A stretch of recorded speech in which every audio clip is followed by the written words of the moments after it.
আজকের দিনটা একটা খুবই স্পেশাল দিন।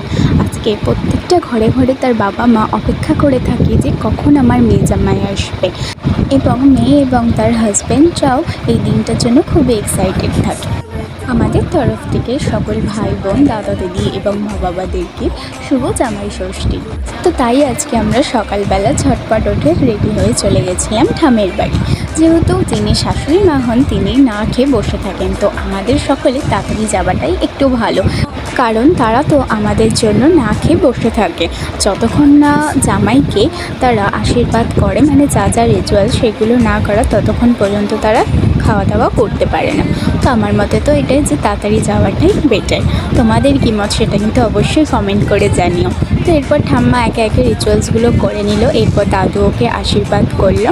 আর আমার তো আজকে খুবই হিংসা হচ্ছিলো ওকে দেখে, কারণ আমার দিকে কেউ তাকাচ্ছিলই না। এরপরও সবাইকে সবার গিফটগুলো একে একে দিয়ে দিচ্ছিল। আর এই যে শাড়িটা দেখছো, এটা ঠামের খুবই পছন্দ শাড়ি, এটা একটা বাংলাদেশি শাড়ি।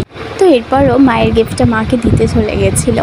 আর আমার মুখের অবস্থা দেখেছো, মানে একটু যে দুজন মিলে ফটো তুলবো সেই ফটোটাও আমরা ওই দিন তুলিনি, যে এতটা গরম পড়েছিল ওই দিন। তো এরপর চলে এলো মেন মেনু, মানে আর কি ঠাম্মি ওকে সব কিছু সাজিয়ে গুছিয়ে খেতে দিয়েছিল। আর ওকে